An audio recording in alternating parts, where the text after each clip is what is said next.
So welcome to my outdoor classroom. What I'd like you to do is write features of a drainage basin. Now, a drainage basin is the entire area of land that a river drains. So it includes the mountains where the rain falls and flows over the land or through the land and ends up back in the river. I want you to imagine that you are looking from space at the river and the entire area that it drains. Okay, and what I'd like you to do is to draw this in your books.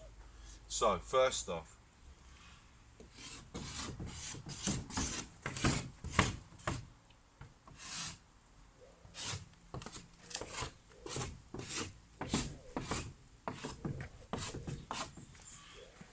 so I want you to imagine this is could be 50 kilometers in width.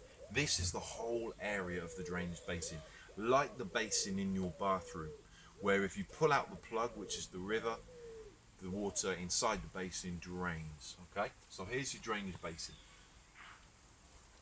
I want you to imagine that this is up in the mountains. Okay, this part is up in the mountains. On one side the river flows down into India. On the other side, the river flows down into China.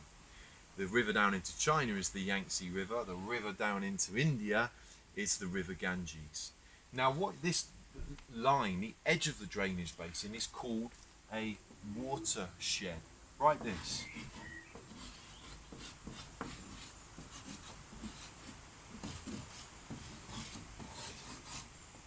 And the watershed is the dividing line between two different drainage basins. So we're going to take a journey, we're going to take a tour of a drainage basin from the upper to the middle to the lower course.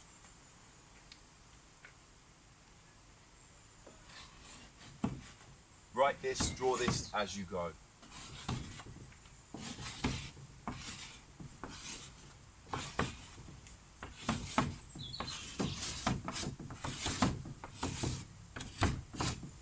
So where the river starts, we call that the source.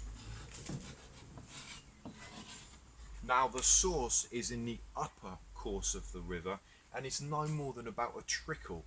It's just a trickle of water.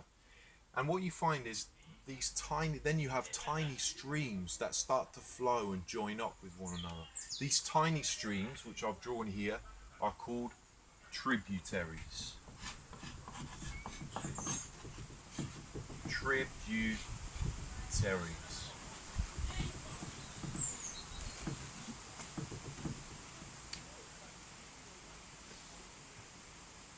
Then as we go further down the river, the tiny tributaries start to join up. Now where two tiny streams or tributaries meet, we call that a confluence.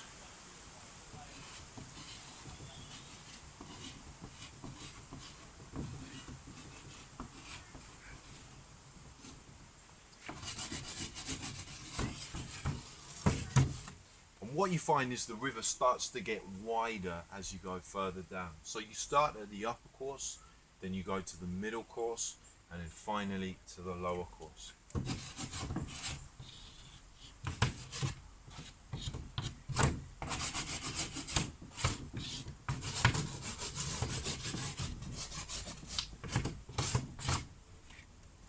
Eventually, the river meets the sea, and that is called the mouth of the river.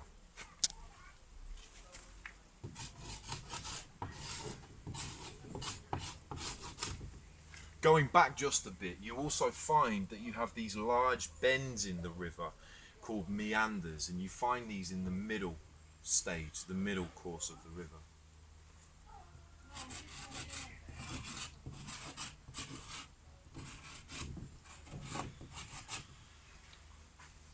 Right, let's just do a quick recap then. In the upper course of the river, you find the source. This is where the river begins. The source is just a trickle of water.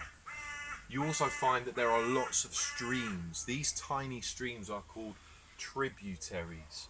As you go further down the river towards the sea, the streams start to join up, and where streams join, we call that a confluence. As you go further down the river to the middle course, the river gets wider and you find meanders here, which are large bends in the river. Then finally you reach the mouth. The mouth is where the river meets the sea, and that is in the lower course of the river.